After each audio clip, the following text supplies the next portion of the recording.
Hello and welcome everyone. Thank you for being here for the Lightworker Global Call to Action podcast series. Thank you for joining live. Thank you for joining later. It is so amazing, the energy that's been building with this series and really what's happening collectively for us all during this massive time of change and transformation and hopefully some positive growth. And I'm just so happy to host these for everyone, just to give you a little shelter from the energetic storms and give you a chance to connect in and ground and get into your aura bubble. My name is Geneva Robbins. I'm a Reiki master here in Calgary, Alberta, Canada, and I'm really, really happy that you are all here. When all of this happened, I just felt this big call to service to help and support in the way that I know best. This is really sharing the experience that we have had doing Reiki and meditation and really training people how to ground and connect in and manage their energy, especially for people who are really sensitive to the emotions and energies of others. This can be an exceptionally heightened time right now. So thank you everyone for being here. I also want to extend a thank you to all of the Indigenous peoples of the world, wherever you are. Just taking a moment to thank the ancestors of the land on which you are sitting. And if you are an Indigenous person, welcome and welcome everyone. And I have a helper tonight. Ayla Thomas is a Reiki master, life coach, hair extraordinary dresser, and amongst many other things. She's a multi-talented, multi-passionate woman. Say hi, Ayla. Hey guys. Thank you for joining me. She's going to be supporting you on the chat and helping with any of your comments and helping me and being a buddy for me in this, because we all need each other. So thank you, Ayla, for joining. Yeah, wonderful. Tonight's topic is following the path to the heart. And really that's huge, right? We're in this, we're really pushed right now into the state of surrender. There's so many things in multiple areas of our lives, and for each individual, but also collectively and globally, so many of the things and structures and maybe even people that we used to count on for support everything is in upheaval. And so we're pushed into this situation of needing to surrender to what is and to learn to cope with really massive uncertainty on many different fronts. What I'm finding as time goes on is that more and more we're getting settled into this sort of newer routine and expanding into that. And as that new routine or new normal becomes part of what we're adjusting to, we are really starting to dig deep, and a lot of the older issues are starting to bubble up.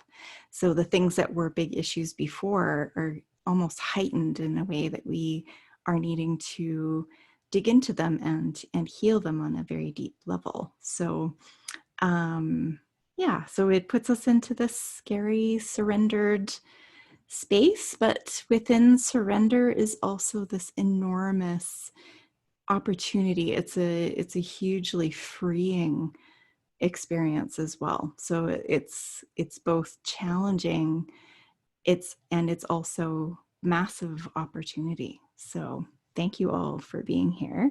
I'll just get Ayla to hop back on and just have her explain the Zoom webinar meeting room that we're in right now and how that all works.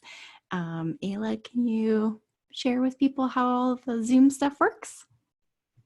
Totally. So if you're on your computer, you have a little bar at the bottom that says chat. So if you haven't already opened that one up, just open that one up. And then there's a little blue bar on the right-hand side, right above where you would type your messages. And it says to all panelists. You can change that to all panelists and attendees if you want everyone to read what you're going to say. If not, just leave it at all panelists and just me and Geneva will be able to see that. If you're on your phone, it's just going to be a little button on the left-hand side that says chat, and same thing. And then you have a little raise hand button under the attendees, which is also on the right-hand side of your screen. So if you do want to speak, you can use the little raise hand button. Yes. Yes. And if you want to speak, there's two steps that have to happen so you can feel safe and secure. That first we have to approve you to speak, and then you have to unmute your microphone. So there you don't have to worry about accidentally going on air or at all. So it's nice and cozy. But please, we'd love to hear how you are today, how things are going for you. If you want to type that into the chat or any of your experiences as we go along, I'd be happy to read them out and share them with everyone. Yeah, you can go ahead and do that. So yeah, Ayla, I'm curious how you are feeling with surrender and things being beyond your control right now. I'm just curious about your thoughts on that. I feel like that's been a strong life lesson for me that I've been really forced into this week. I'm feeling a little bit more surrendered and happy to surrender this week. I feel like last week was way harder, way harder. This week is feeling a little bit like, okay, I can do this. It's still challenging. I'm still in fear sometimes, but it's more manageable. Yeah, yeah. This is the first time, and I don't know how long, that I actually did my hair. You know, I love for these. it. I actually did my hair and I did my makeup because I was like, well, if nothing else, it'll encourage me not to touch my face, you know. But it just is, sometimes it's like those little things of comfort, or like things sort of, oh, there's a piece of my routine that's coming back, or there's a piece of sort of this, taking this collective sigh of relief and just sort of settling into whatever you're in, is really huge. And it's sometimes those little tiny things. So a little tiny thing of just like how we're processing and coping was, I love little Sudoku puzzles. I do one or two every day, just because I love puzzles. And when this all hit, it took me 10 days to complete one puzzle. And I had to cheat 2 or 3 times. I stopped counting how many times I had to cheat to finish that puzzle, because I was just like, I need some feeling of forward progress here. And just because my mind was so overloaded with information and processing what this means for me personally, for globally, just all of the energy was very heightened. And now my time to complete a Sudoku puzzle is 3 days, which is for me a little good measurement of where I'm at. Sometimes we can lose sight of the stress and how it's impacting us, and then something happens and it's like, oh wow, I'm not truly back to resting. I burnt the French toast the other night and I fell into a puddle of tears. So it's just, sometimes it's like you're good and you're coping really well and things are good, and then other times you're just really not. And that's sort of riding through the waves of this as new information comes out and sort of processing everything. Yeah, thank you. I just want to read a few comments from Lexi. Today was weird. I heard they might close the USA-Canada border and I almost brought home a hydroponic vegetable garden. The unknown is kicking my butt. I hear you. I hear you. Um, Haley, hi Haley. Feeling much better this week as well. That's great. And Natalia, I've been doing okay with surrender. I feel like it's not the fear, but settling into the new unbalance of real and surreal. I feel like these last couple of weeks have been sinking into this new normal while keeping up with some type of normalcy. It's a swirl of many things. Absolutely. It's so many things. It's so many great things. It's so many scary things. It's so much unknown. And then it's also so known. Like I'm surprised at how many things are still working, you know, with all of this disruption and all of the emotion that's connected with it. It's like so much is working, and it's like the things that were working well are still working well. That our basic systems getting our needs met are still working, and that's phenomenal. So if you're part of the essential services, like, whew, we all love you so much right now. So, um, Kelty, feeling better this week. I actually found toilet paper at the grocery store today. Who knew that that would be a sign of things returning to normal before this? But it really is. Like those little things are just they are big. Rena, I'm going back and forth between grief and frustration. That's what's happening overall, and so much emotion and heartbreak for what people are going through. Absolutely, absolutely. For me, I can get really, really pulled into the collective grief and collective energy. So much so when previous big events have happened, I kind of turn into a giant mess in a puddle, and I'm not able to cope for weeks, if not months. And I get glued to my phone and I get glued to the news feeds.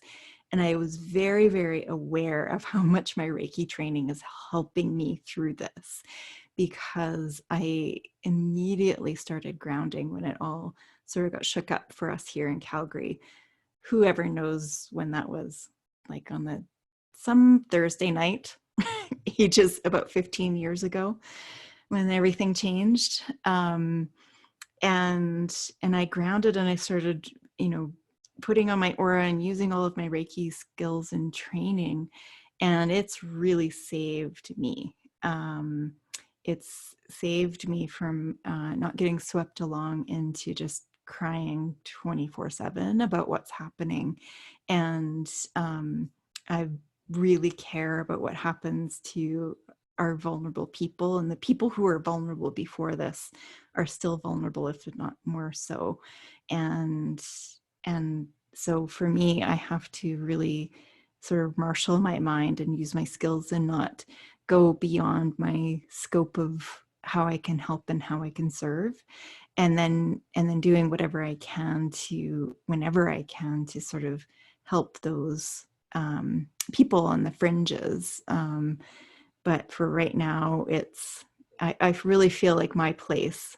I think there's some solace of knowing what your purpose is, of knowing what your talents and gifts and skills are, which may be, skill sets that you had from your day job, or skill sets that you have within your heart and your wealth of compassion inside you. That's a huge skill set that we all need right now.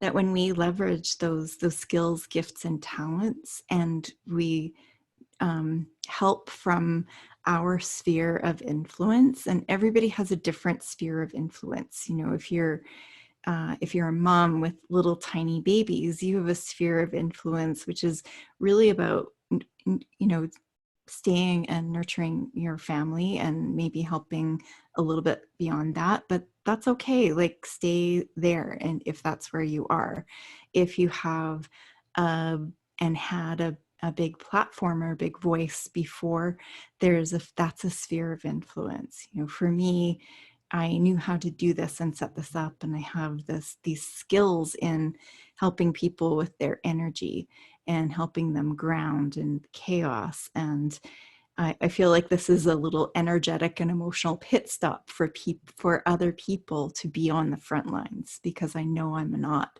a frontline worker. I am behind the scenes helping people stay in the flow of energy so that they can keep moving through whatever they need to move through. And I keep on seeing this. We're all lit up like lights all across the globe, and that everybody is doing their part. And if everybody does their little bit, it's so much easier. I think we've smashed the model of one person in charge knowing what to do, because who knows what's going to happen? Very few people do. Some at people in the higher levels of our hierarchy, our old hierarchy, they do know what to do, and they are taking positive, mindful, compassionate action to help support all of us. But it's really like this lighting up of, and I really see that, this lighting up from the inside out of so many people in their communities, within their families, within their connected circle of friends, supporting each other in the ways that they can support each other.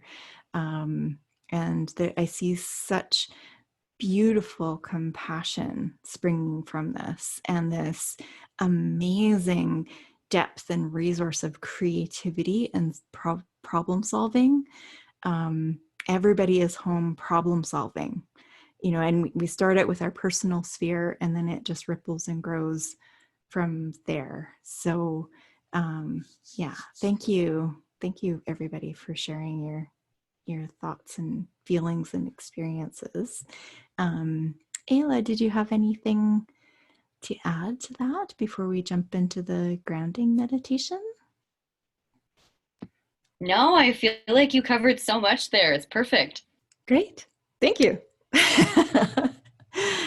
Thank you.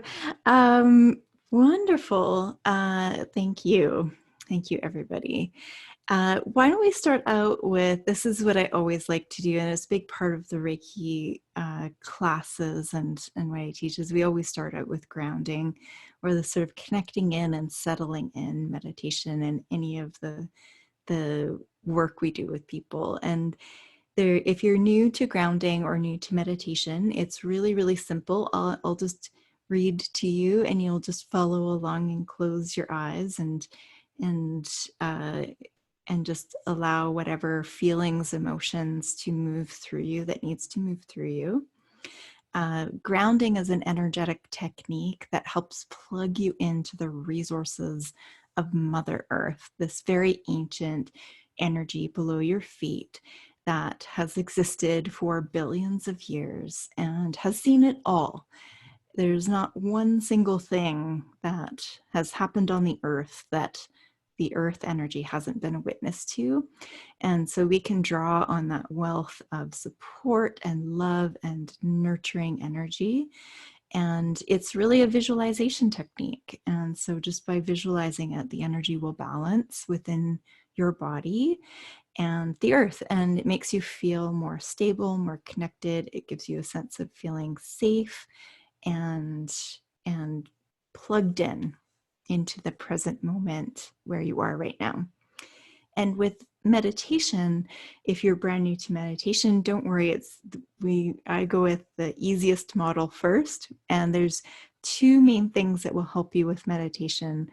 The first thing is to close your eyes, because when you close your eyes, you start dropping yourself out of that fight or flight.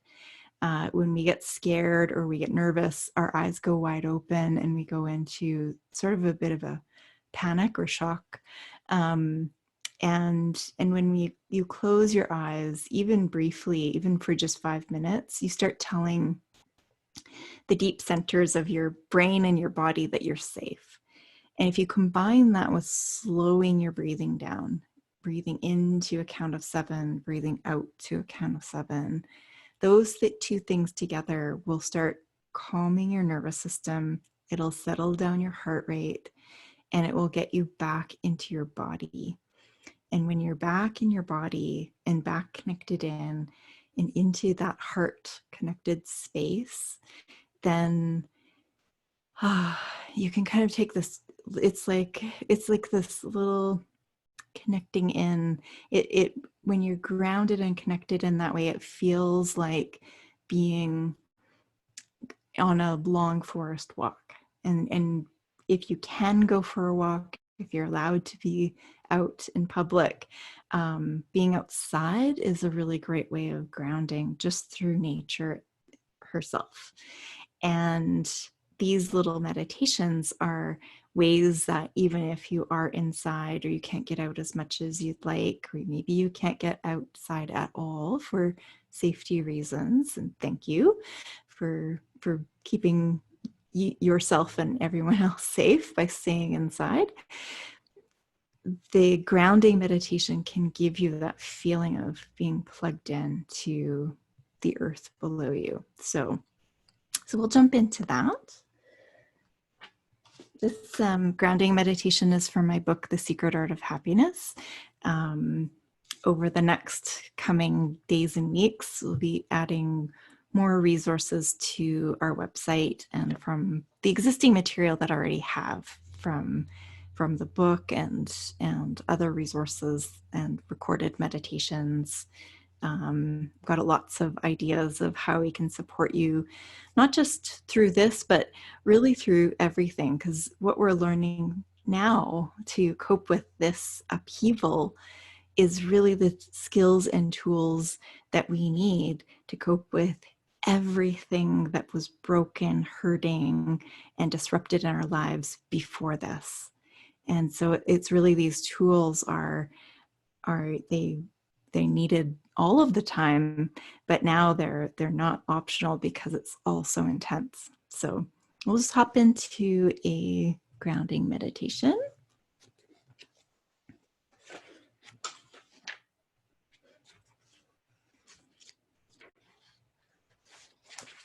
Go.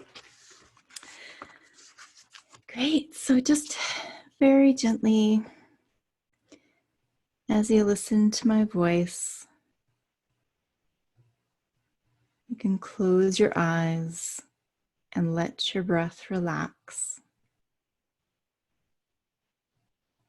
Place your feet flat on the floor and bring your spine up straight.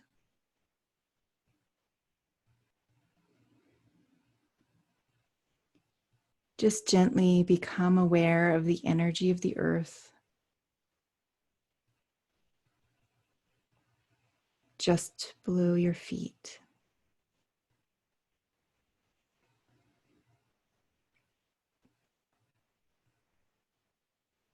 Just below the base of your spine.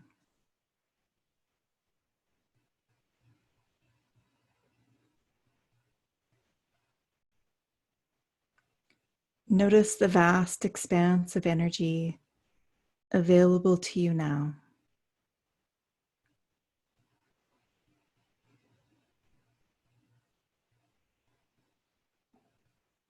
This energy is wise, dependable, and nurturing.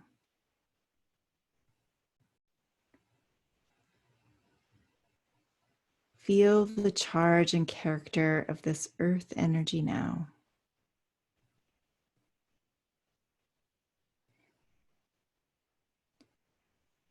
Now become aware of the energy within your body.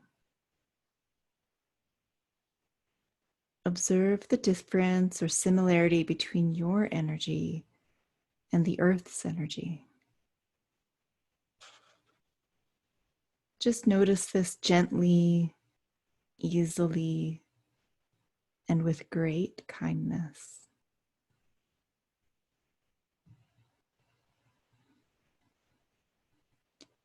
Now easily, with your breath,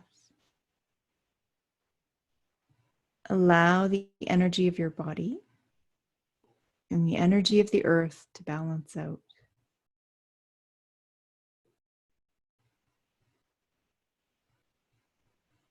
the energy reach its own stable resting point, your natural equilibrium.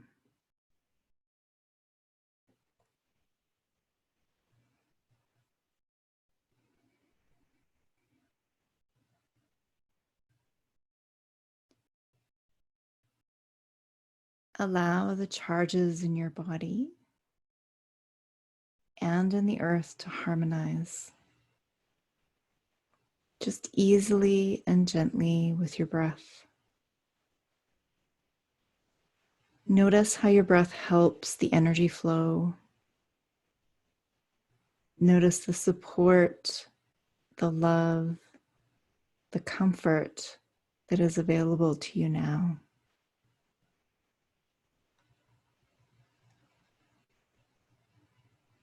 There's no need to push or pull the energy here. Just step aside and let it flow. Allow the earth energy to rise up your body, right to your crown.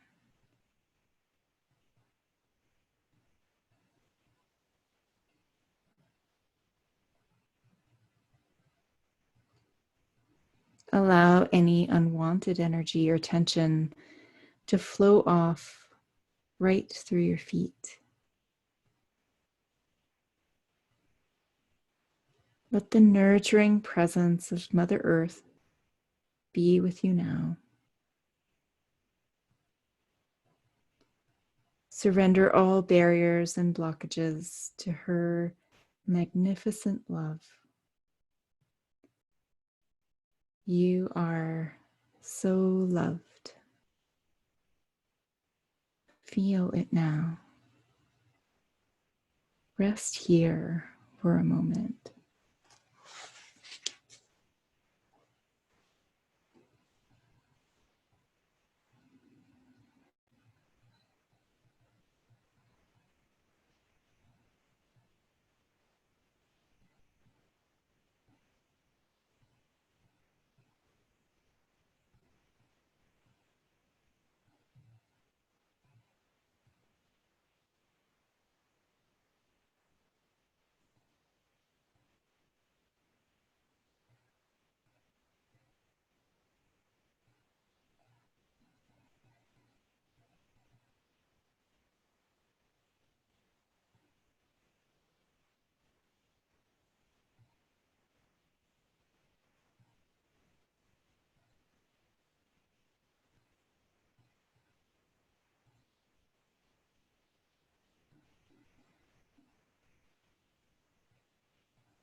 Now, very gently, you can begin to wiggle your fingers and your toes, bringing yourself back into the present moment.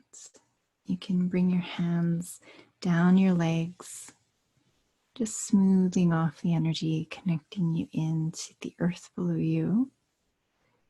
And then with your hands facing your body, just smoothing the energy around your body, your aura or your electromagnetic energy field, just smoothing that off head to toe, all the way around you, making sure that energy is nice and even, and then giving that energy, your aura, your bubble, a little pat to seal in the healing.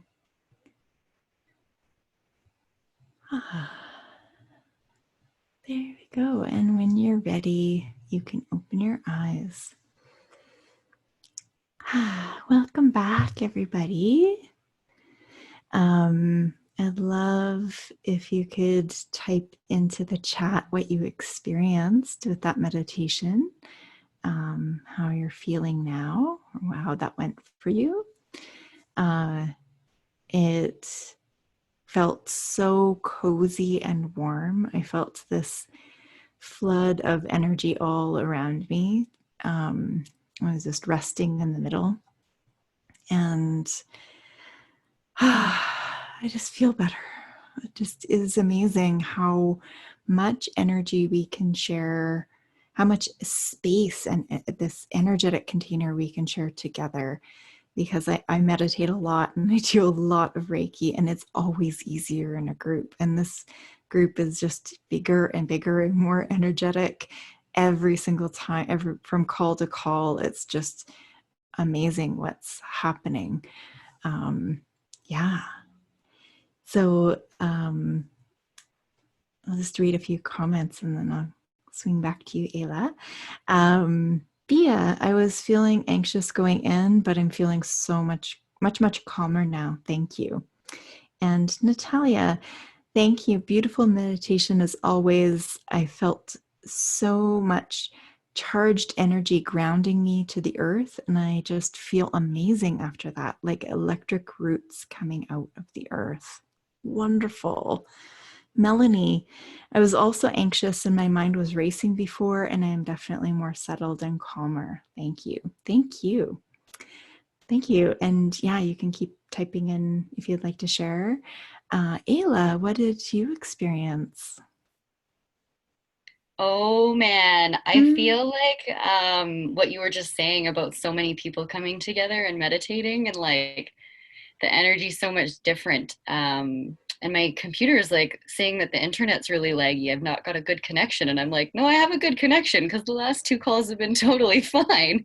So what's happening on this call that I don't have that? So I feel like the energy on this particular call is like, ooh, it was nice though. It was great. I feel like that meditation really calmed me down and kind of calmed my mind too. I feel like my body is feeling grounded, but my mind isn't necessarily feeling grounded, if that makes right. sense. Yes. Yes. Yes, I do get that. Yeah, it just sort of helps settle everything down, and the energy is big. The whatever the disruption, whatever the challenge, whatever the fear or anger or worry, the energy underneath it is always bigger. And the energy of support is really big as well right now. Kelty, so much lighter. I felt like I was draining off the static of the day and releasing it to Mother Earth. Wonderful. Haley, I felt deeply pulled into a brighter energy, feeling very supported by Gaia and reassured of the divine purpose in all of this. Wonderful. Thank you so much, everybody, for sharing. That's beautiful. And if you're still feeling kind of like a static and a zing to things, and that's totally okay, we will do another longer meditation towards the end, which I'm still working. It's got a title somewhere, but I'm working on energy activation and clearing meditation. So it's a nice, it feels a lot like a Reiki session that you just visualize. So just moving the energy through and clearing all the energy off. And so yeah, we'll be doing that in a little bit as well. So wonderful. Well, thank you, everybody. At any point, if you wanted to share an experience or you had a question or comment, you can absolutely do that in the chat. We'd love to hear from you. Yes, so this surrender and control thing, oof, it's so scary and it's so unsettling. The interesting thing with the word surrender, it's one of the words that we use a lot in Reiki, which is this getting out of the way. And and it's really, there's two sides to it. So if you're surrendering to uh, something unknown or something scary, then we don't want to let go of control. We want to hang on to as much control as we can. And we kind of, cling to things. But if you are surrendering instead to an energy or benevolent force in the universe that is supporting you, that's guiding you, that has guided you every step of your life, however you relate to that benevolent presence within the energy of all things, whatever name you give that if you're surrendering to that, then surrender is easy, and it's a lot easier to let go into the state of um, of handing things over that are beyond our control. And I've been really pushed to do that in many, many ways, because there's many things that I like to control and I have no control over them. And then I realize I didn't really have control over those things in the first place. I didn't. Everything that's being placed outside of my control never belonged to me. Its own, and I'm hyper focused on the things that are within my grasp. What are the things that I can do in this moment where I am, knowing that there's uncertainty all around me all the time for many different things. And one of the things that has helped me so much is this idea of surrendering to something greater, or leading from my heart space, or tapping into this, the energy of the earth and Reiki, or the energy of the universe, the energy in all things, my connection to the divine. It has pulled me through what would have been unthinkable to get through without it. And it's really been this anchor that's helped me steady through that. And I think that sometimes when these things happen, um, it feels like the outer is doing something to us. But an idea that's always helped me is, what if this is happening for me? What if this is happening for us? What if this is an opportunity to change things, because everything has changed? So what better time do we have than right now, when everybody has let go of control because they have to use our powers of manifestation, of positive focus, of compassion, to use the resources of our creativity, our talent and skill, in whichever way you are talented and skilled, to shine the light a little brighter. I am a big Star Trek nerd slash fan. And when I get feeling out of control, I watch Star Trek The Next Generation. I love Patrick Stewart so much, so much. I grew up watching that show, and it's still a source of comfort because it's so repetitive and easy to watch. But I saw him on Twitter, and he was reading something, probably from a Shakespeare play or something, but it was beautiful. And I was just thinking, here is a person who has tapped into his greatest gift. His greatest gift is acting and sharing these beautiful words that have been written. And he's just looking right in the camera. If you haven't seen it already, I totally recommend you tracking it down, because it's just this beautiful example of people tapping into how they can serve. And we all serve in different ways. And that's the other thing that is like, what is within my control is how I use my time, how I can use that to get out of my own head, get out of the mind space, which wants to know what's going to happen and what's going to be next and all of that stuff. The mind cannot figure this out. It's only the wisdom inside our heart, inside our soul, that can come up with great solutions to these problems. The mind is a computer. It is just there. It's just meant to follow directions of our inner being, our soul, our heart. Our heart is the compass that we need to lead our lives right now. And we're all being called into these greater roles of leadership within family and friends groups within our greater community, and for ourselves as well, to tap into that beautiful energy inside of us. Oh, Lexi says that Patrick Stewart has been reading a sonnet a day while the pandemic is happening. Oh, so good. I love that. I love that so much. Um, yes. And there's just so many examples of people tapping into their resources to help others. And I find that pulls me when I tap into service, when I'm here with you and sharing what I know how to do. I know how to do this bit. This is my expertise. This is what I've trained. Now that I know what has happened, I feel like I've trained my whole life for this moment. I have a background in science. I have a master's degree in ecology. I have 16 years as an environmental risk assessor, dealing with a fairly high pressure, high paced job and academic training to really use all of those skills so that I can bring this to you now.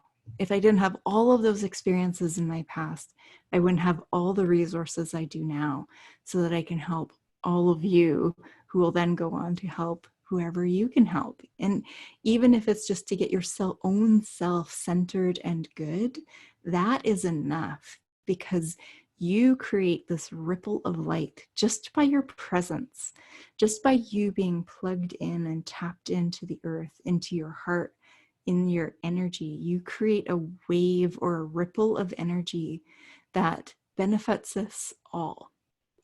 So you don't need to leave your house. You don't need to do anything other than just hold space for beauty to happen, hold space for compassion, hold space for the energetic work that is being done worldwide to solve this big problem.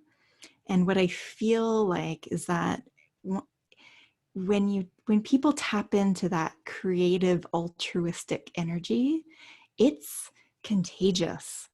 It's in the best way. And it is it gives you energy, and it lights you up, and it makes you feel so good. And people are tapping into this to solve this big problem. They're using all of their resources, creativity, ingenuity, their compassion to solve this big problem that we are all facing worldwide.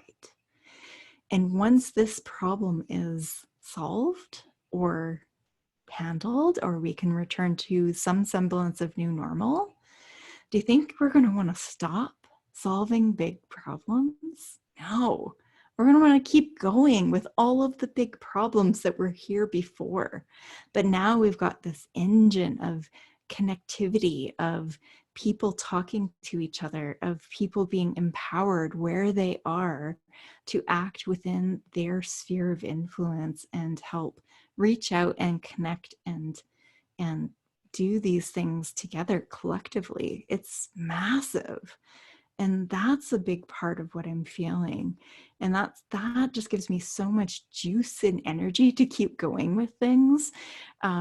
Even when I'm uncertain about what's going to happen. I have a space here in Calgary, and where I was teaching, I teach Reiki, and I help support other people who also teach Reiki and offer Reiki sessions and meditation, as well as many other modalities out of the space. And it's uncertain about what's going to happen with that physical space. And it's hard when you work so hard to create something magical to have it all go up into a giant question mark.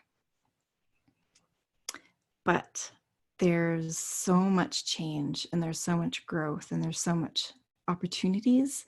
And that's the energy and space that I try to get in and stay in, because when I'm in the heart, I feel all of that.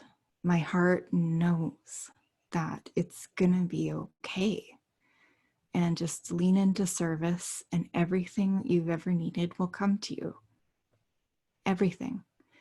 And I know that deep inside me. When I get into my brain is like, oh, we can figure this out. You're really clever. You can do all of these things. And it's like, it can't. My brain cannot solve a Sudoku puzzle right now.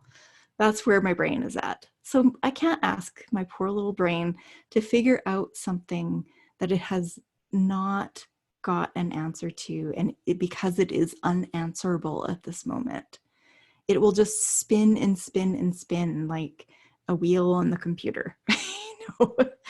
So yeah, so that's kind of where I've been with all of this path to the heart business. And as soon as you get, because the heart is a safe space to be and to live from through any big change or upheaval in our lives, it is the only way through this. For me, that's been my experience when I've experienced upheaval before. The only safe space was being in my heart, being in my soul, and asking deeply in every moment, what am I meant to be doing? What do I need to do right now? Where I am, where my feet are, what's next in this next moment, and letting my heart and my soul decide and make all of the decisions. And then my brain is only there to carry out orders. That's it. It's about using the intellect to be in service of the heart. And that flow, if I can keep that going, then I'm good. And as soon as I don't, if I'm in here and I burn French toast, oh man, it's a mess. It's wild control, like just a mess. But if I'm in here and I burn French toast, it's like, it's okay. It's okay. There's more. It's fine. Laugh about it. It still tastes good. So that's where I've been at. I'd love to hear from you, how that landed on you, how that resonated. Ayla, I'm curious if you had any thoughts to add or experiences to share with any of that. Totally. I feel like when I get all up in my brain in the fear, and then I'm like 10 steps ahead of where I am right now. And that's why I'm in fear, is because my brain is automatically like, next week, the week after that, 3 months from now, like, how am I going to pay for this? How is this going to happen? And if I don't kind of follow that fear down the hole to nothingness and I go back into my heart, that's exactly it. Like, you're able to kind of step out of it and you're like, it's okay. Like, I let go. But it's hard to do when you're in the fear, because when you're in it, you're like, your brain is convincing you that that's real and that's the only thing that's possible. Like, everyone around me is going to die and everything's going to be terrible. Yeah.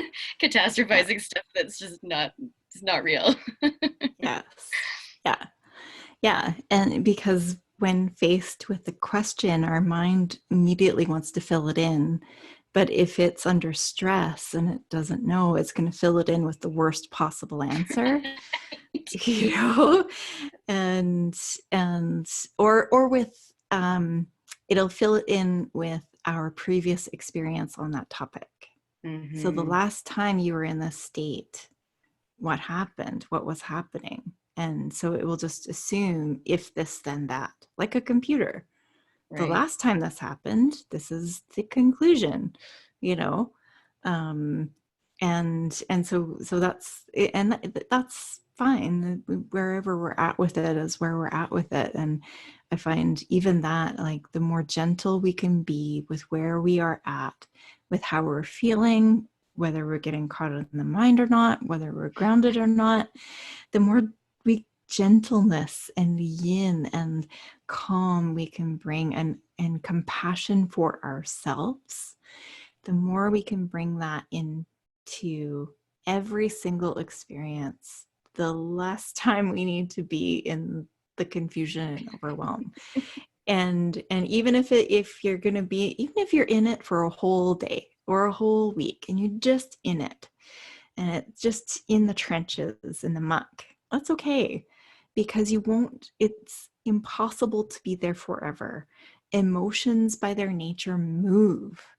And if you breathe into them and to the sensations within them, if you use tools to bring you present, if you do things that kind of put your skills to work, even if it's just mindless little repetitive tasks, it can start moving things through, and it shifts and it changes. So there's a real wave. We go through waves at this, of things being easier and then them being harder and easier and harder, and that's its nature as well. So from Kelty, I've been combating fear with gratitude. It takes me out of my head and puts me into my heart.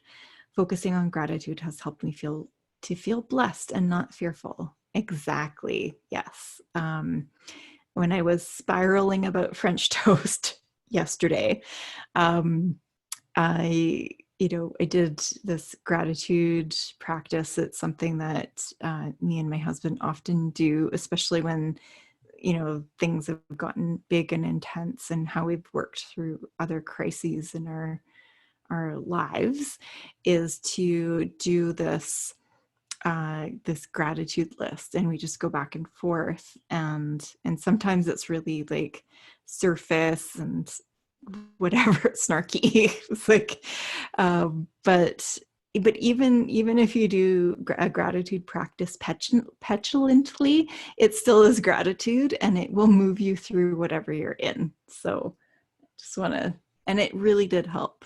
I felt better after. Natalia, well said, Geneva. Thank you, Natalia. I resonate with all of that. For myself, I feel like I've been reminding my family and friends to let go of the fear and just focus on what we can, helping them see how joyful it is that we have this time to connect and spend with our children, partners, or even just ourselves. Keeping our heart open is scary during these times, but I feel that has been where my work has been lately too. I just lost it. We can never close our hearts at this time. I always have and still say 3 things I'm grateful for, no matter how big or small, to keep that flow of abundance and joy flowing. Thank you so much. That was really beautifully said. Thank you. Yes, absolutely. Thank you for sharing, everybody. I'm with you. So I'd like to share something I was reading today that, and something, a practice that I use as well, is to lean on my spiritual teachers and mentors and go back to the books and teachings that really inspire me. A lot of teachers who have persevered through their own difficult times and difficult moments, and have really tapped into this well of compassion and courage to overcome those challenges. And this one is from Dr. Martin Luther King's book, Strength to Love, which is a fantastic resource for you, just in general, for all of life and living. I find sometimes tapping into people who have experienced more hardship than I, like Dr. King did, it really helps me put things into perspective. But I find that the guidance applies no matter what level, what is the problem for you, whatever it is, not to minimize or compare our pain, because pain is pain. It doesn't matter where it comes from. If it's real for you, it's real for you. And that's okay. But I find that the tools for overcoming pain are the same. And so I always look to these sort of great teachers, and I opened this book today and it just so resonated. And as soon as I finished the passage and I was like, I think I'm going to read that today, I actually had Ayla message me and say, oh, there's a solution to this technological problem that we've been having. And she found something for me. And I was just like, okay, now I'm sharing this for sure, because there's all kinds of these little beautiful synchronicities of like, here you go. If you weren't sure you were on the right track, this is it. So hopefully this can be also something that will help you activate that little synchronicity dynamo in your heart to give you all of those little tools and signs to let you know that you're heading the right direction. So this is from the chapter Our God is Able. So of course Dr. King is Christian, so it's from his faith. You can always replace the word God with any other word that suits you. Let us notice finally that God is able to give us interior resources to confront the trials and difficulties of life. Each of us faces circumstances in life that compel us to carry heavy burdens of sorrow. Adversity assails us with hurricane force. Glowing sunrises are transformed into darkest nights. Our highest hopes are blasted, and our noblest dreams are shattered. Christianity has never overlooked these experiences. They come inevitably, like the rhythmic alternation in the natural order. Life has the glittering sunlight of its summers and the piercing chill of its winters. Days of unutterable joy are followed by days of overwhelming sorrow. Life brings periods of flooding and periods of drought. When these dark hours of life emerge, many cry out with Paul Laurence Dunbar, a crust of bread and a corner to sleep in, a minute to smile and an hour to weep in, a pint of joy to a peck of trouble, and never a laugh, but the moans come double. And that is life. And he goes on to talk about that our belief in the divine, whatever that is and however that means for you, even if it's just a presence when you look up at the stars at night or look at the moon and feel like there is something connecting you back in to the deepest parts of you, that energy gives you the power to meet all of your troubles. And at the end, there's a story that just resonated so deeply with me when I read it. As I come to the conclusion of my message, I would wish you to permit a personal experience. The first 24 years of my life were years packed with fulfillment. I had no basic problems or burdens. Because of concerned and loving parents who provided for my every need, I sallied through high school, college, theological school, and graduate school without interruption. It was not until I became part of the leadership of the Montgomery bus protest that I was actually confronted with the trials of life. Almost immediately after the protest had been undertaken, we began to receive threatening telephone calls and letters in our home. Sporadic in the beginning, they increased day after day. At first, I took them in my stride, feeling they were the work of a few hotheads who would become discouraged after they discovered that we would not fight back. But as the weeks passed, I realized that many of the threats were in earnest. I felt myself faltering and growing in fear. After a particularly strenuous day, I settled in bed at a late hour. My wife had already fallen asleep, and I was about to doze off when the telephone rang. An angry voice said, Listen, we've taken all we want from you. Before next week, you'll be sorry you ever came to Montgomery.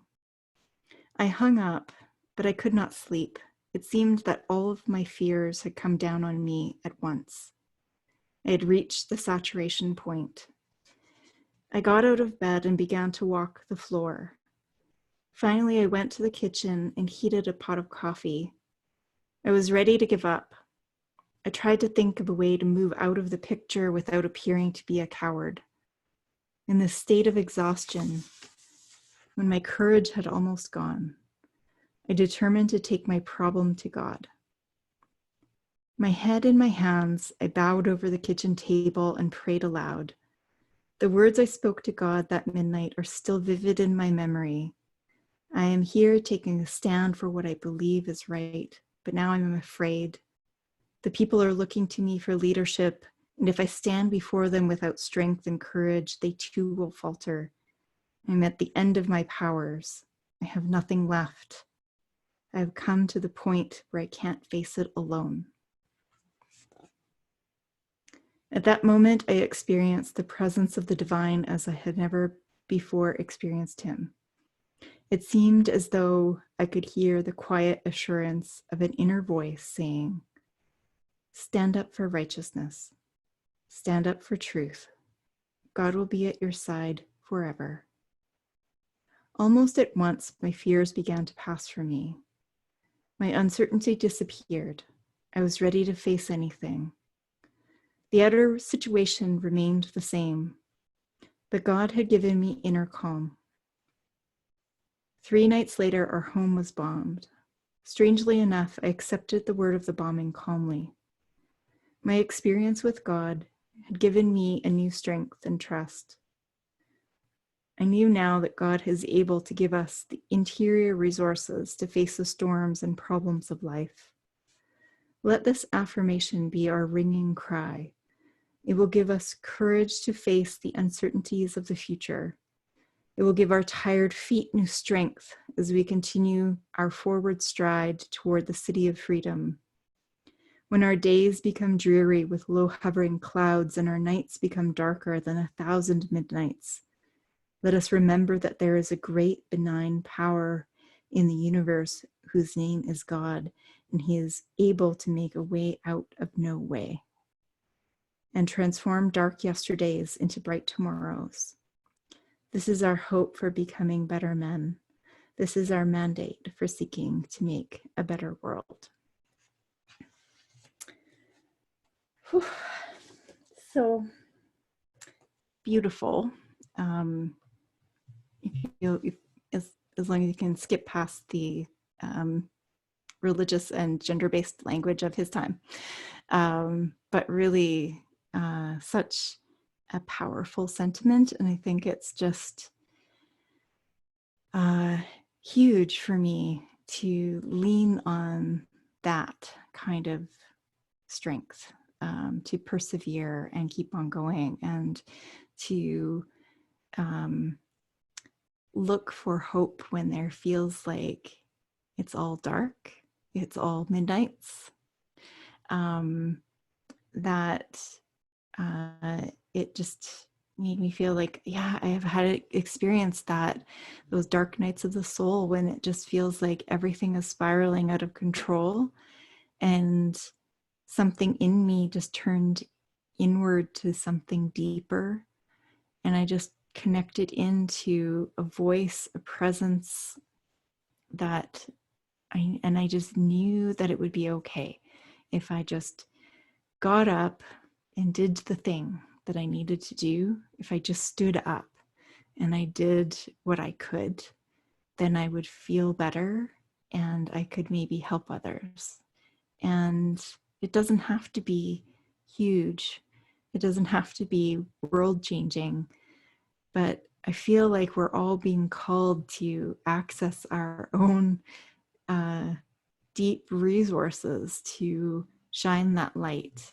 And when we all do, there's really nothing that we cannot change. There's nothing we cannot overcome. We can connect through the ages to resources and strength from time immemorial to bring us through all of this.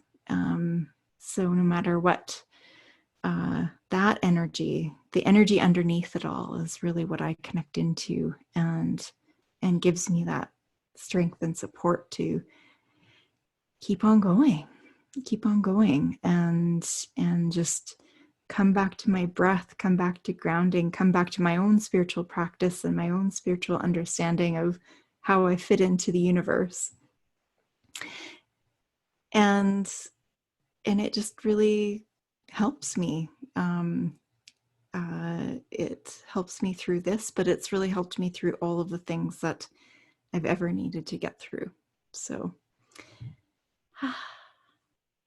yes, Haley. I've been making a conscious effort to not give power to the amygdala.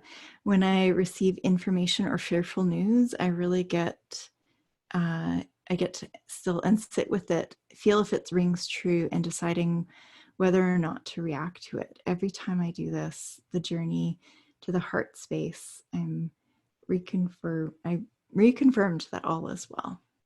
Thank you. And if you have anything to add, I'd love to hear from you. Ayla, what do you feel? What's your thoughts? Oh man, as you were reading that, I just started crying and I was like, whoa. And I thought about this quote. I actually just popped it in an email that I sent off. It's by Rebecca Campbell, and it says, "Sometimes the universe turns off all the lights so that we have no choice but to find our own." And it totally made me think of that. Like, when we're in the dark, we don't have any other choice. There's no other option. There's no other distraction. You just have to look inside yourself and figure it out. And it made me think too of, I think in Reiki training, you were talking about this. Like when you shine your light, you kind of give others space to shine their light, and room to shine their light as well. So in each of us doing this work to shine our light in the dark, then it just sort of spreads that ripple everywhere. It's such a beautiful thought that, like, Yeah. I'm even talking about it now. Like, it's such a beautiful thought that everyone all over the world is doing their work because they have to. Yeah. It's so beautiful. Like, It is. It is. Yeah. That idea of, that we need to all shine our light, that comes from Marianne Williamson. It's a beautiful quote, which I can't remember. I'm sure some of you can.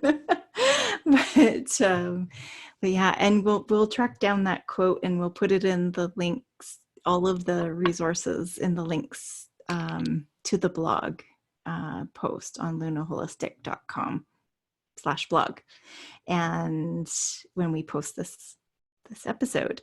So yeah, thank you. If any of you would like to share your experiences, we'd be happy to hear from you before we go into the next energy activation, healing meditation, clearing meditation, name yet to be determined. So, but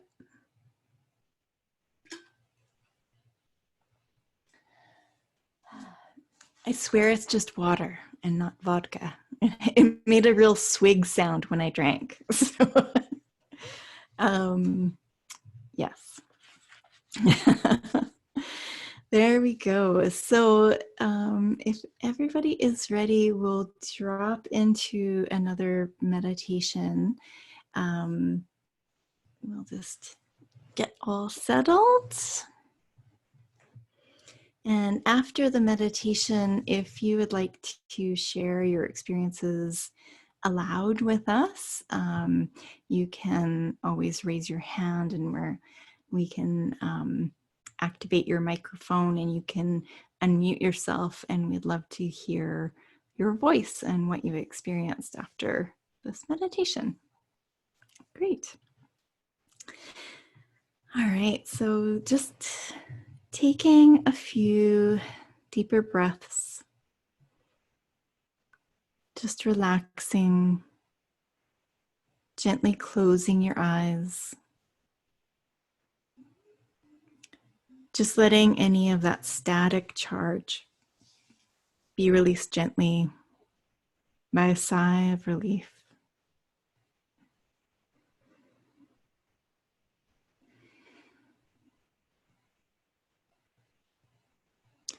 Just knowing there is a strong guiding presence here with us all.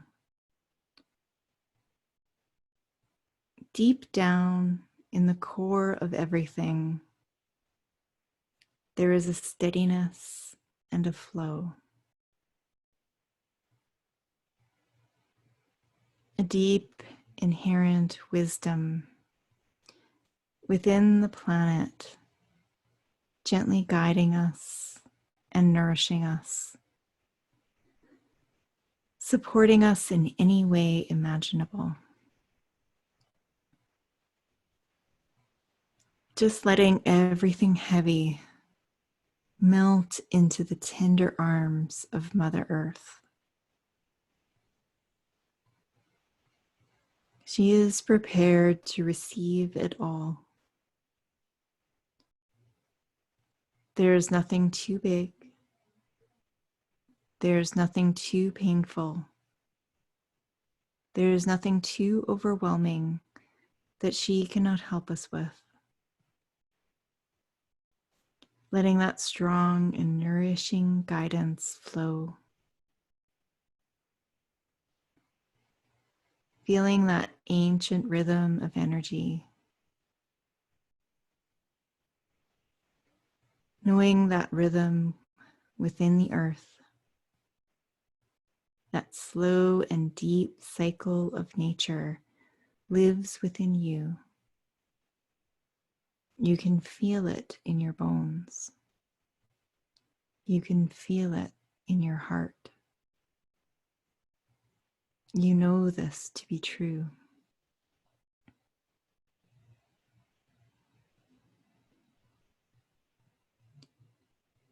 Take another deep sigh of relief.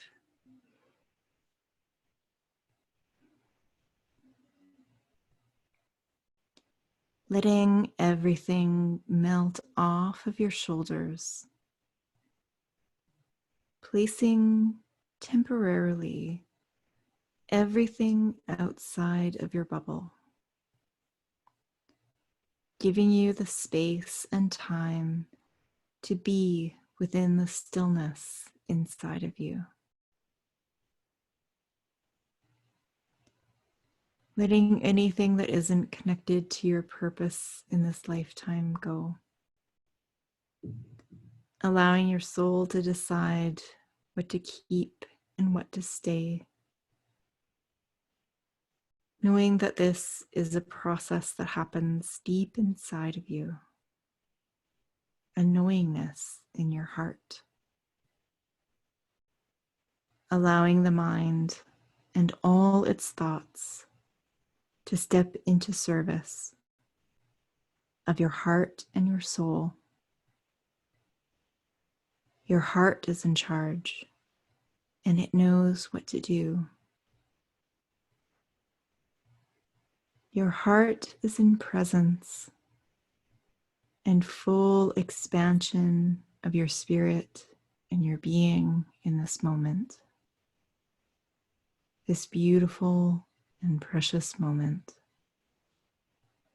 with all of its grace and gifts. It's yours.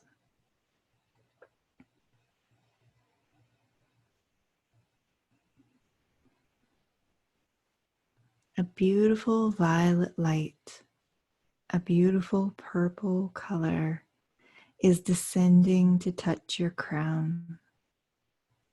The violet light descends from the infinite heavens to the top of your head, your crown. This violet light shines and radiates through your whole body, filling the top of your head, the crown, filling your forehead and your brain, your third eye, down through the throat, clear and flowing, moving in through the heart, filling and expanding, Softening in through your shoulders, down the arms, and out the palms of your hands.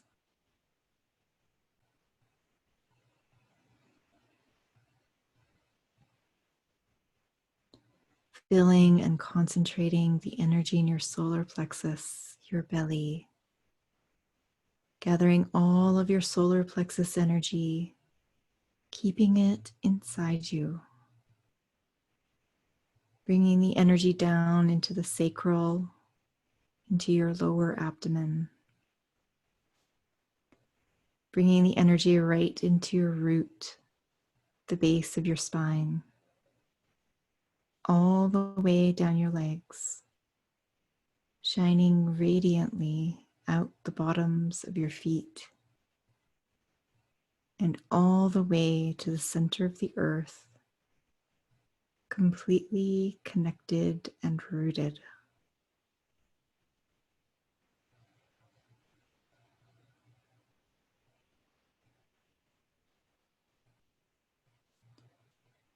Take a few soft breaths into whatever you are feeling, knowing that all of your feelings are okay, giving them space to be felt fully, breathing deeply into the sensations of it, noticing how they naturally shift and move.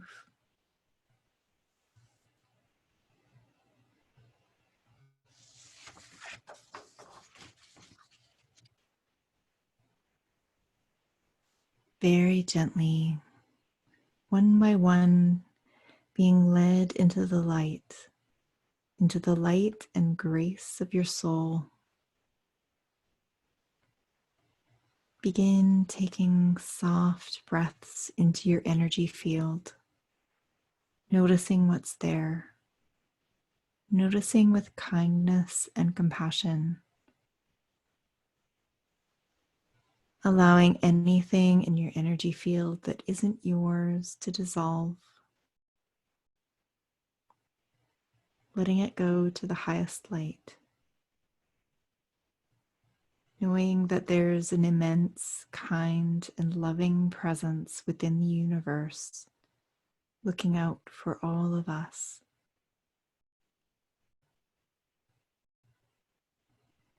Surrender everything that is beyond your control to the light.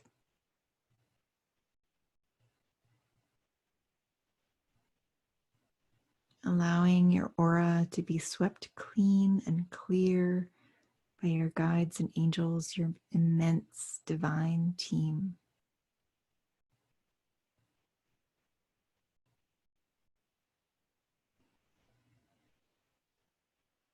Feel this light extend through your aura, your electromagnetic field right around your body. Feel it clear and cleanse the energy right near your body with a beautiful and comforting red, an energy layer all around your body. Just beyond the red, a beautiful, vibrant orange light all around your aura.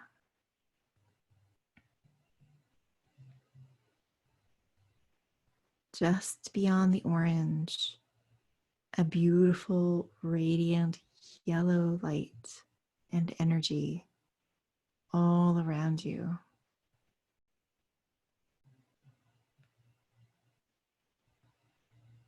Beyond the yellow, a brilliant and compassionate green all around you. Beyond the green, a cool and soothing blue all around you. Beyond the blue, a serene indigo all around you. Beyond the indigo, a protective and comforting violet all around you. A beautiful purple color.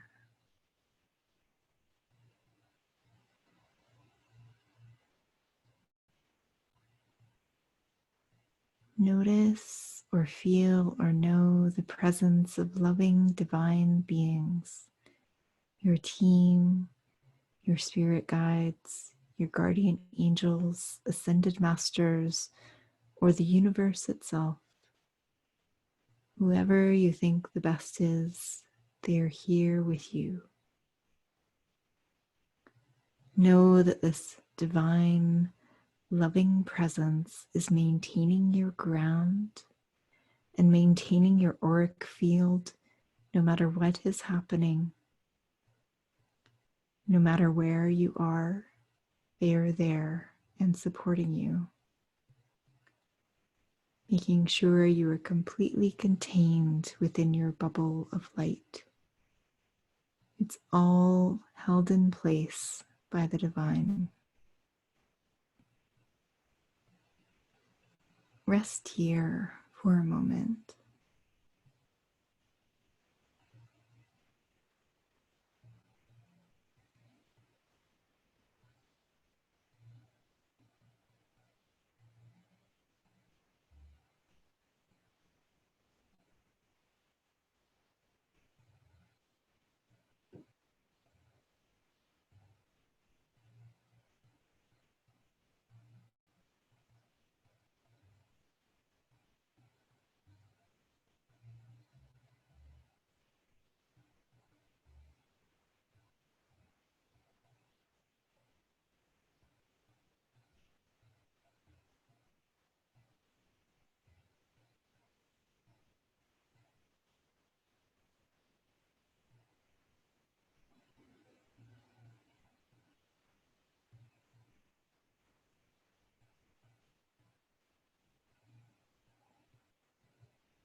And now you can gently bring yourself back to presence.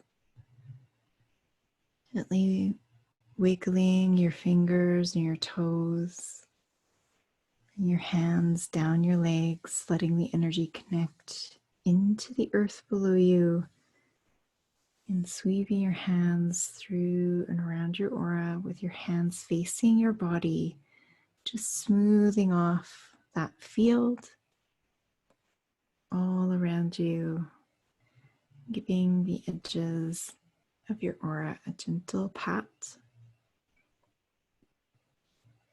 just sealing in the healing. And when you're ready, you can open your eyes.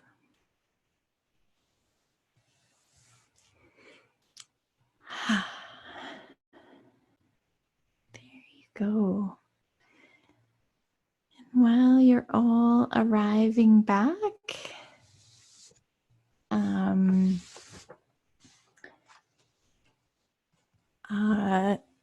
you can either type your experience into the chat, or if you have a good internet connection and a headset and you'd like to share your voice, if you'd like to share your experience, you can raise your hand and we can bring the mic to you. That just felt so cozy and comforting for me. Like I could just take a giant soul deep sigh of relief. And this immense presence and energy just all around me. At one point, I felt this little tap on my shoulder, like, we're here, we got you. And it just felt very supported and nurtured. Um, Wonderful. Ayla, are you still there? Or do you fall asleep? I'm here. What did you experience? That was so lovely. Thank you. I feel like I got really emotional again. I was just, Mm, oh man, just filled with this like sense of gratitude for just each moment that I get to have. And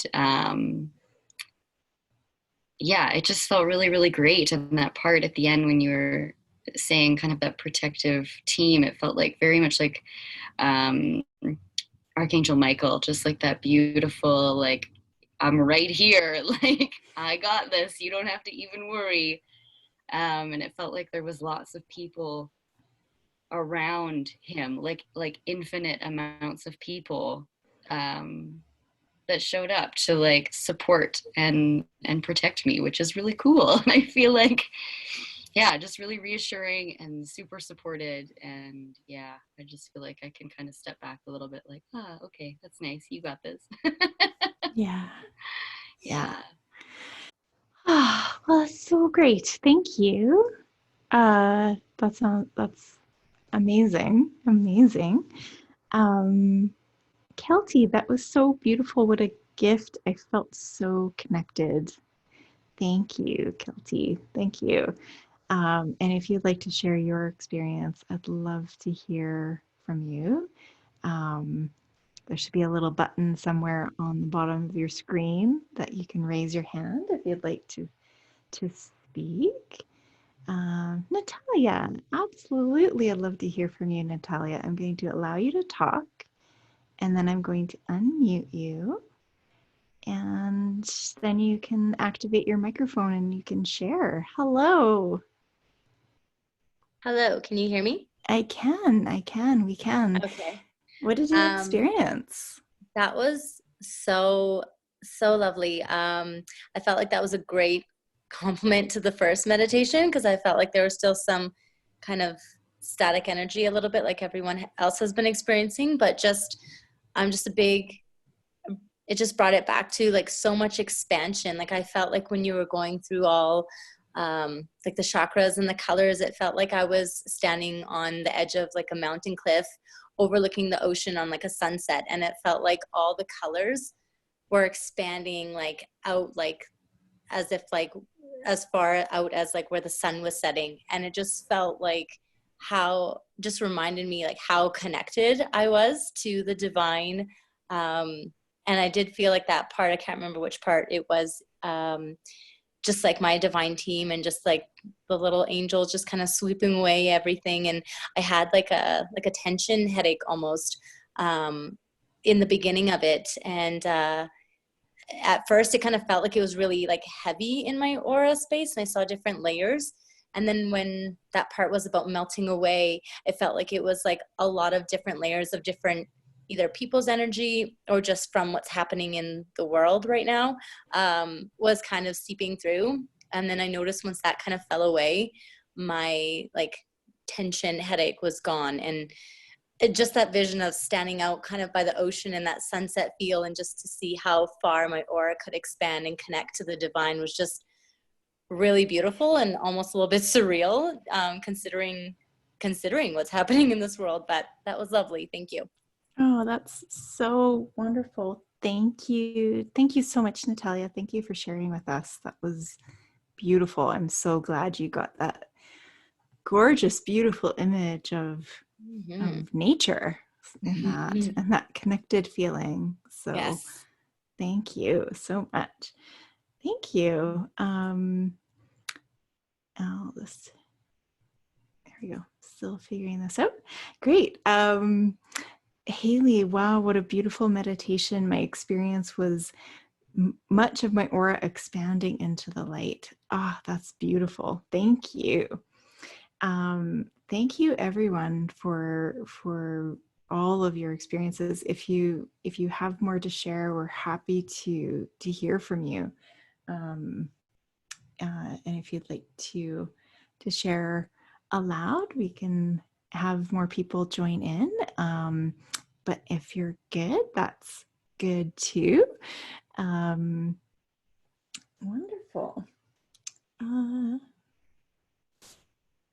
There we go.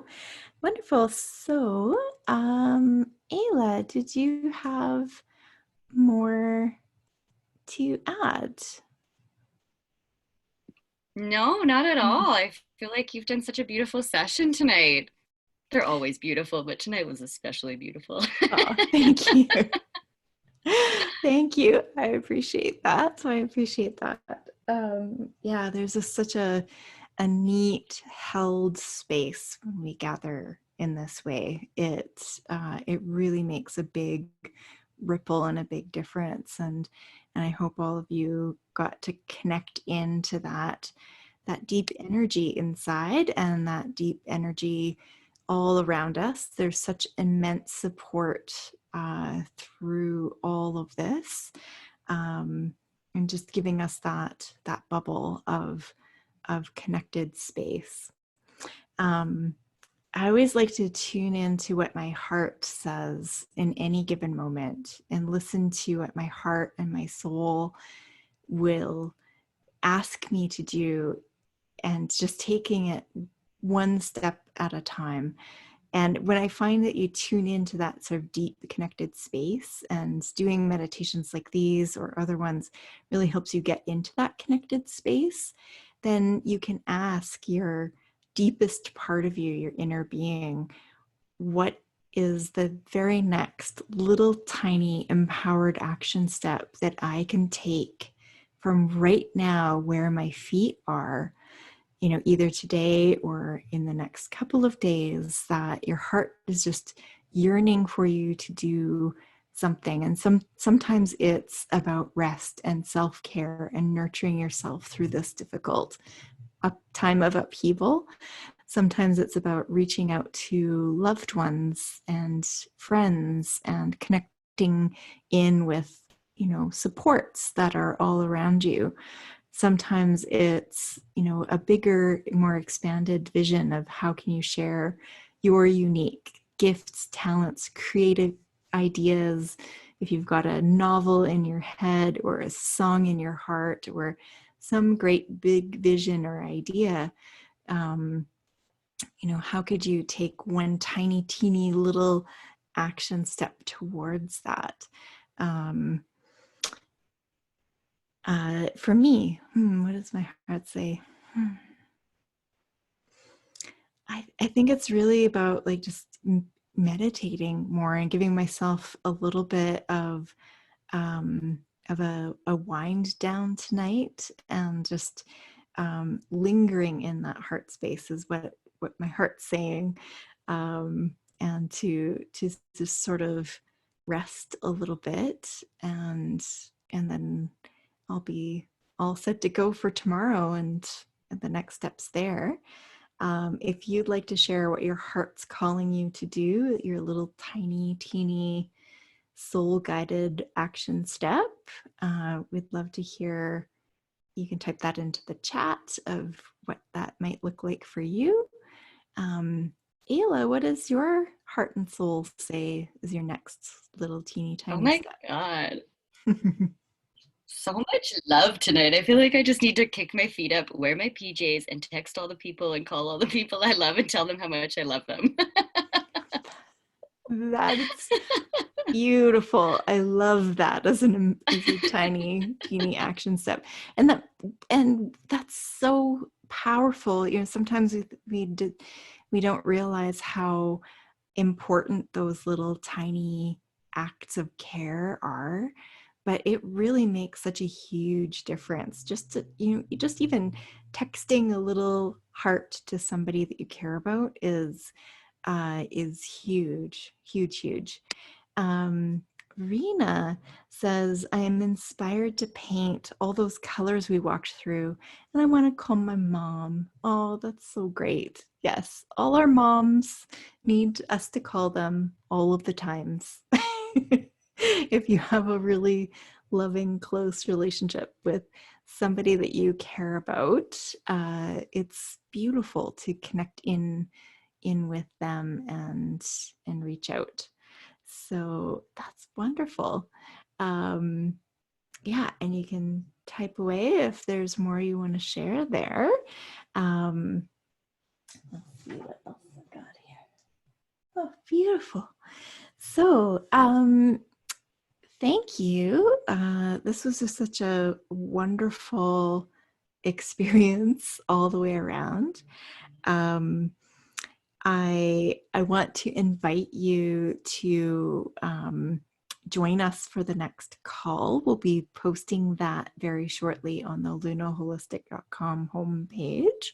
So if you go there, that's where all of the current calls will be. And the links to this call, if you wanted to listen back or get that meditation again, you can fast forward through it or listen to it all again, and that will all be posted on the lunaholistic.com blog. Feel free to share the lunaholistic.com website and these live events with anybody who you feel like could benefit from them. So if you've got sensitive friends or people that you know are maybe struggling to connect in and ground, and is maybe in that kind of where you were at the beginning of this call of feeling sort of like okay-ish, but kind of staticky and worried and feeling the bigness of it and struggling with the uncertainty, we'll be doing more of these as this all unfolds. Potentially 2 week, we'll sort of play it by ear, but I'd love to keep bringing this content to you for as long as you guys need it. And yeah, so, and we also have a resources page. So we'll be putting more resources and more meditations. I'm going to be making a bedtime meditation and a rising, waking up meditation, just something that can help you sort of bookend your day so that you can let all the static go at the end of the day and let your body rest and settle so you can get a good night's sleep through this. Or any other time. And then a rising or waking meditation where you can kind of pull up the energy that you need so that you can go on for the day. I know some of us have lots of time on our hands and other people have no time. They've been busier than they've ever remembered being, and which is also a very interesting place to be in. And then everybody is dealing with a lot of everything of life at the same time. So yes, those rising and sleeping meditations will be on the way. Tanya says, thank you very much, Geneva. The connection tonight has really helped, feeling much more grounded. I will be thinking about MLK's story a lot over the next few days. It's really powerful. It's such a beautiful, beautiful book, especially as a resource if you're having a really hard time with the nonsensical, non-compassionate actions that you may or may not be exposed to out there, either through media stories or people acting in a selfish way that can be hard to understand, or being just plain outright cruel. He survived, he lived through a time of great cruelty, and he chose nonviolence and love as a way to mobilize people's hearts and minds and create a change that has rippled through the decades that since his lifetime and forever, really. And each one of us has our own way that we can create that ripple and wave. And I find those teachers that tap into that deep, compassionate space are such an anchor for me. I find I go back through and read books that really were pivotal for me. Um, uh, Women Who Run with the Wolves by Clarissa Pinkola Estes is an amazing one. I love An Open Heart is the book title by His Holiness the Dalai Lama. I really anchor into those. I love those stories of courage and conviction rising above whatever the issues or problems in that person's life is. And that gives me, I find a pathway to follow so that I can pick myself up through whatever pain I'm in, through whatever struggles I'm in, and just dig deep into that compassion inside me, and then let that lead me through. Another great book is The Power of Positive Thinking by Norman Vincent Peale. It's an old book, so you'll have to forgive him the gender-based language and the Christian bias, but it's got a lot of, I found, really useful resources. He has a chapter or a section on grief that really helped me in a time when I was losing a lot of family members. They were passing away, and I was in a very deep state of grief. And there's a lot of grief happening because there's a lot of loss, and there's a lot of fear of what we may lose, including, really deep, tangible losses, like, fearing for the people that we love that may be in high risk groups, either high risk physically or socially or financially. There's a lot of that sort of collective concern and processing the losses even just the loss of routine and losing jobs. There's a lot of grief out there and within us, because we all have our personal stuff as well. And I find that some of those tools and resources really help sort of pull me through. Ayla, did you have any resources that you could add that were helpful, or books that you find you're just like picking back up that might be helpful? Oh man, I absolutely love Rebecca Campbell's books. The Light is the New Black and Rise Sister Rise. I feel like Rise Sister Rise would be especially helpful right now. It's kind of all about shining your light and being a light worker and just like empowering. I feel like they're really easy reads too. They're not too meaty. So if you're kind of having a hard day and in that kind of fear state, they're a really light book. Yeah, those are the ones that are sticking out to me right now for whatever reason. Yeah, beautiful. And not necessarily a light book, but a really powerful one, The Untethered Soul by Michael Singer. It's a good one.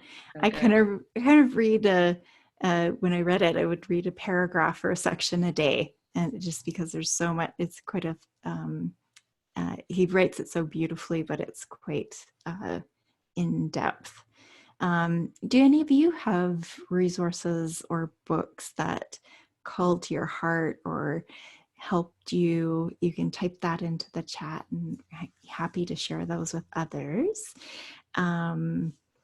Yes, we will be doing more of these events as this all unfolds. So please check back to the lunaholistic.com website, and we'll be adding all of the resources that we can as soon as we can. Another resource is Reiki classes. So in Calgary, we do Reiki training, but at the moment, our center is closed until the need for social distancing is over. So who knows when that's going to be. So we're in the process of moving our classes on to an online space, and we've piloted a few classes and they work quite beautifully. The Reiki energy is not beyond time and space. It's interdimensional, multidimensional energy that's pulling from the fabric of creation and the universe, and it works amazingly well in an online setting as well as distance Reiki sessions. So you can access those. We are running our April classes, and we're just working on a few of the technical things of how to best deliver all of that, but it'll be much like this. So if you're interested in attending a Reiki class, or resitting, if you've already trained with us, if you'd like to sit in on an online class, we'll be holding those, and we'll be sending out an email sort of detailing how you can register for that, and working out all of those details. So we appreciate you being patient, but we will be running our classes that normally start in the springtime, and or as much of them as we can. And yeah, and just sort of navigating through this. And I feel like the need for Reiki and these tools has never been greater. And that's really spurred me on to not just put my feet up and kick back, but to bring this to you to support you right now, but then also for anybody who's interested in learning more about Reiki, to just provide that as a resource right now, because we need these skills right now. So yeah, Ayla, do you have anything to add into that? No, but I actually just thought of another book.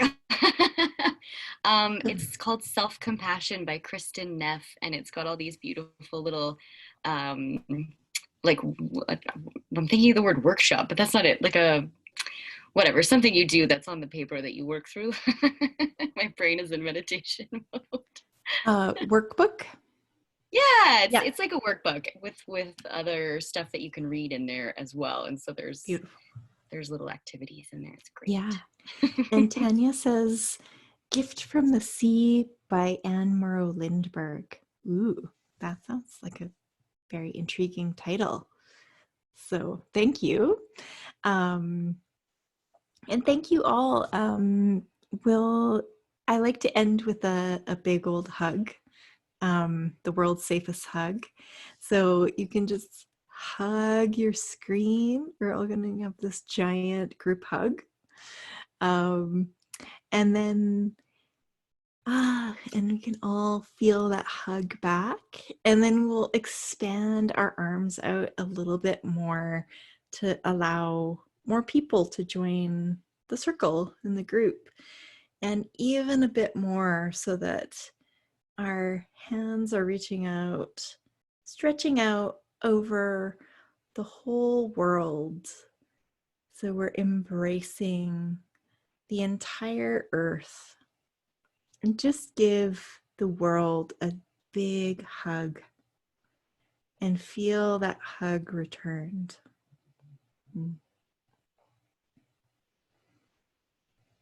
Wonderful. And then give yourself a hug.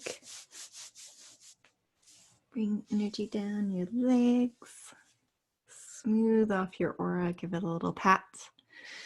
Thank you. Thank you, everybody, for joining us. This was a very magical, special moment. Thank you. Natalia says, this was so lovely, Geneva. Thanks so much for this. Ayla, you were lovely as well. Such a special place for connection and community here. Just what my heart needed.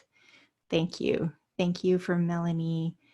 Kelty, thank you so much for this evening, Geneva. I always take away so much from your talks. Thank you.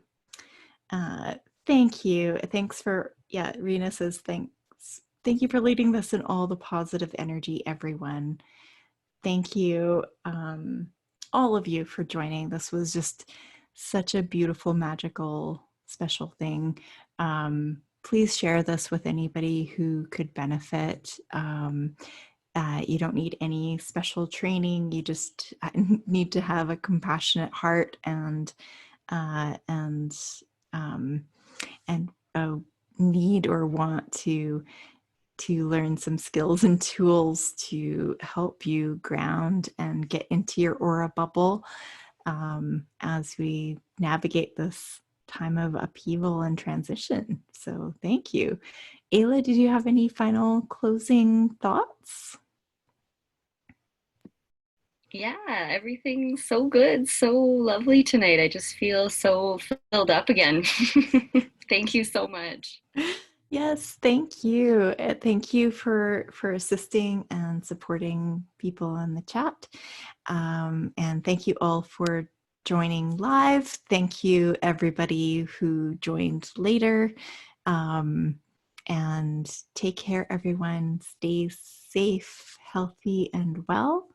And we'll see you next time. Bye.